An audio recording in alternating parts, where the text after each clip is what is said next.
बिकाऊ वर्सेस टिकाऊ का नारा लेकर कांग्रेस नेपानगर विधानसभा के मैदान में उतरी है। कांग्रेस नेताओं का साफ तौर पर कहना है कि जो जनता के काम नहीं आ सका उस पर मतदाता आखिर क्यों भरोसा करे। जी हां, हम बात कर रहे हैं नेपानगर विधानसभा क्षेत्र के चुनावी समीकरण की। कांग्रेस से प्रत्याशी रामकिशन पटेल का कहना है बीजेपी ने जनता के साथ धोखा किया है और क्षेत्र के विकास के नाम पर जनता को गुमराह किया जा रहा है।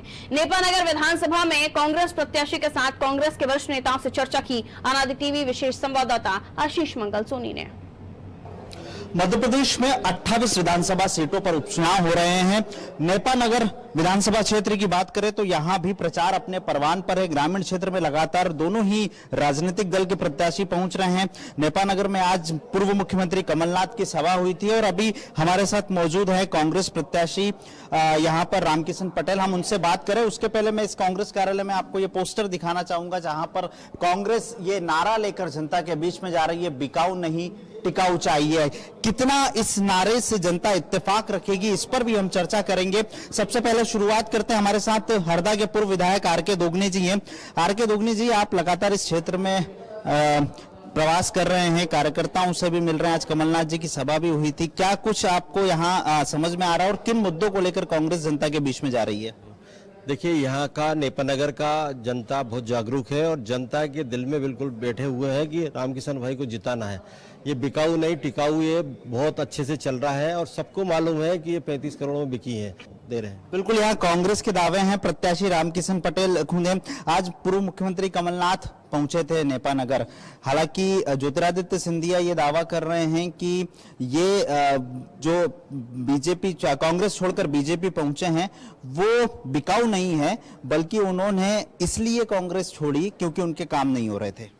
गलत बात है। ये सारी मीडिया के मार्फत से और पेपर के माध्यम से सारी दुनिया को मालूम, सारी जनता को मालूम, पूरे मध्य प्रदेश के अंदर इसकी हवा चल गई है कि जितने भी जो विधायक हमारे 25 थे उन्होंने पैसे लेकर ही भाजपा ज्वाइन किया है और जनता को धोखा देकर इन्होंने मतलब जनता के साथ बेईमानी किया, गद्दारी की है। किन मुद्दों को लेकर आप जनता के बीच में जा रहे हैं? मैं तो जनता के बीच में बिकाऊ वर्सेस टिकाऊ का नारा लेके जनता से आशीर्वाद, हमेशा प्रत्येक गांव में जिस गांव में भी मैं जा रहा हूं सबका आशीर्वाद मुझे मिल रहा है और इस बार निश्चित तौर पर हम ये बिकाऊ नहीं टिकाऊ के नारे को लेकर जनता के बीच में जाकर चुनाव को चुनौती देकर विजय श्री प्राप्त करेंगे। बिकाऊ वर्सेस टिकाऊ तो ठीक है, लेकिन इसके अलावा स्थानीय स्तर पर भी तो लोगों की मांगे होगी।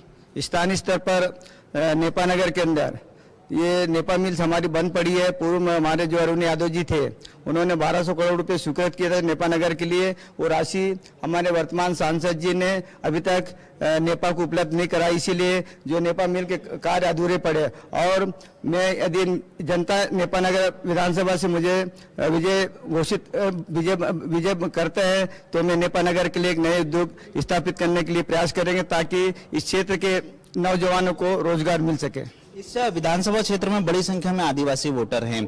बीजेपी लगातार आदिवासी साधिकार यात्रा निकाल रही है और दूसरे तमाम भी बातें कर रही है, लेकिन क्या आदिवासी, आपने इतने समय में देखा, आदिवासी कांग्रेस के साथ है?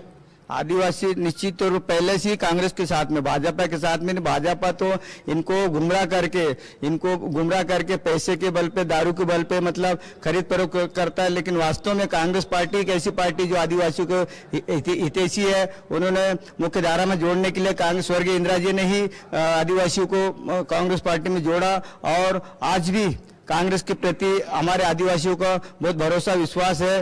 और वर्तमान भाजपा के प्रत्याशी ने ये आदिवासियों को मतलब आदिवासियों के ऊपर एक कलंक लगा दी। इस क्षेत्र का आदिवासी हमेशा ईमानदार कौम होती है मतलब, तो इसका भी आदिवासियों पर पूरा विश्वास है कि उनको जिन्होंने धोखा दिया हमारे साथ में कांग्रेस पार्टी के लिए, जो उनके लिए मेहनत की थी मतलब, और वो भाजपा ज्वाइन की है, तो निश्चित तौर पर उनको जवाब मिलेगा और उनको निश्चित तौर पर हराने के लिए प्रयास करेंगे।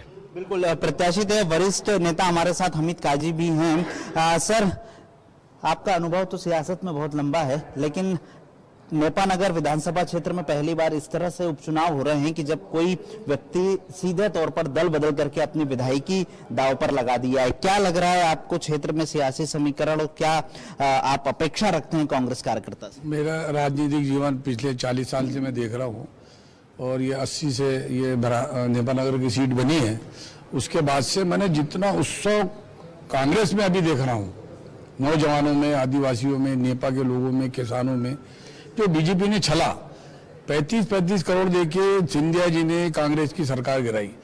15 महीने की सरकार जिसमें 3 महीने लोकसभा के चुनाव में चले गए, 12 महीने बचे। 12 महीने में 2 महीने कमलनाथ जी को शिवराज के गड्ढे भरने में लग गए कि 2 महीने में वल्लभ भवन में जाके क्या क्या कौन कौन से विभाग की फाइलों में कितना गड्ढा था, इतना खजाना खाली कर गया था। 10 महीने मिले।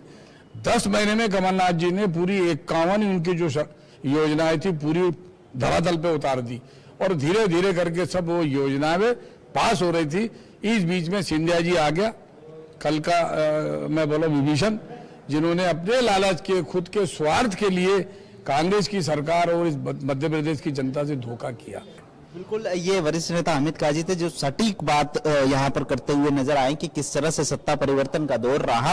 रामकिशन भाई, एक यहाँ पर जिक्र किया योजनाओं का हामिद काजी ने, क्या कमलनाथ सरकार के समय चाहे वो कन्यादान योजना की बात हो या किसान कर्ज माफी की योजना की बात हो, क्या असर आपके विधानसभा क्षेत्र में देखने को मिला? क्योंकि बीजेपी लगातार आरोप लगा रही है कि न कर्ज माफी हुई है, न कन्या विवाह योजना के तहत 51,000 की राशि मिली है।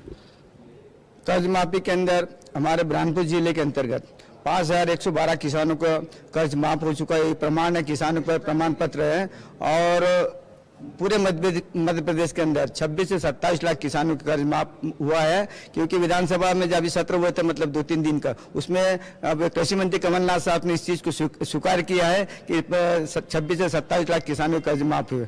दूसरी बात, कन्यादान योजना के अंतर्गत वास्तव में पूरे मध्य प्रदेश के अंदर जो 25,000 भाजपा की सरकार में थी, वो हमने 51,000 रुपये हमारी कांग्रेस की सरकार ने कृषि साहब ने दिया है। वो मिला कई मतलब परिवार को मिला, मतलब 51,000 रुपये के। ये गलत जानकारी दे रहा और गलत झूठ बोल रहा। मतलब बिल्कुल, कृषि मंत्री, आपने किसान कर्ज माफी की बात की तो किसान कर्ज माफी की बात का जवाब कृषि मंत्री की विधानसभा क्षेत्र आर.के. दोगने की खुद विधानसभा क्षेत्र, वहां से विधायक रहे हैं और एक बार उन्हें चुनाव भी हराया है। क्या कर्ज माफी को लेकर आप क्या, क्योंकि आप भी हरदा से ही हैं और मौजूदा कृषि मंत्री भी हरदा से ही है।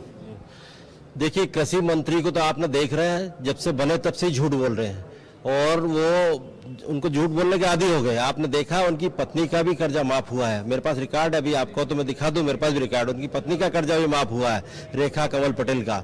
तो कर्ज माफी हुई है। और खुद ने, आप बताइए, बड़ी विडंबना है हमारे देश की कि इस तरह के लोग भी हमारी देश सेवा की बात करते हैं, जो हर बात पे झूठ बोलते हैं। आप विधानसभा में खुद ने जवाब दिया कि हम लोग कर्ज माफी की, 27 लाख लगभग लोगों के, किसानों के कर्ज माफ किया है और सरकार ने किया। इसके बाद भी बाहर निकल के झूठ बोल रहे हैं और मुख्यमंत्री भी झूठ बोल रहे हैं, प्रधानमंत्री झूठ बोल रहे हैं। तो आप बताओ, देश का राजे की स्थिति होगी तो प्रजा के क्या हाल होंगे? तो ऐसे लोग कैसे देश चलाएंगे? ये सोचने की बात है। कमल पटेल बिल्कुल झूठ बोल रहे हैं, निहात झूठ बोल रहे हैं इस पर। और सब जगह कर्जा माफी हुई है। किसान, आज भी हमारे पास बहुत सारे किसान आए थे कि हमारा हुआ, हमारे पास ये सर्टिफिकेट है, हमको हमारा खाता क्लियर है और हमको खाद और बीज और ये सब चीजें मिल रही है। खाता क्लियर नहीं रहता है तो सोसाइटी देती भी नहीं खाद वगैरह।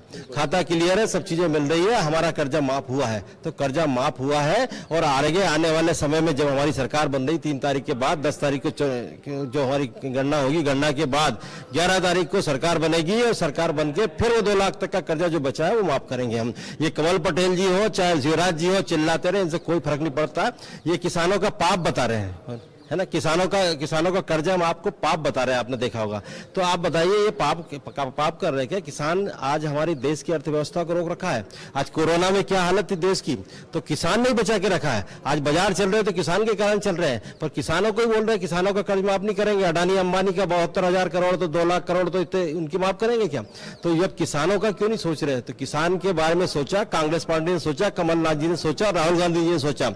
किसान की बात भी आपने देखा होगा कि मंदसौर का जो सम्मेलन हुआ था, राहुल गांधी जी ने डिक्लेयर किया था जब कि हम किसानों का ऋण माफ करेंगे, तब से किसान की बात हो रही है, नहीं तो कोई पार्टी किसान की बात नहीं कर रही थी। तो कांग्रेस ने ही हमेशा किसान की तरफ देखा है और किसान का कर्जा माफ भी कांग्रेस ही करेगी। बिल्कुल, ये कांग्रेस नेता नेपा नगर के कांग्रेस कार्यालय में मौजूद है, कांग्रेस प्रत्याशी खुद मौजूद है, जो साफ तौर पर बीजेपी पर पलटवार करते भी नजर आए हैं और कॉन्फिडेंट भी नजर आए अपनी जीत के प्रति। लेकिन अब 3 तारीख को जब मतदान होगा तो नेपा नगर की जनता आखिर किसके साथ खड़ी होगी, ये देखना दिलचस्प होगा। कैमरा पर्सन मनीष के साथ आशीष मंगल सोनी, अनादि टीवी, नेपा नगर।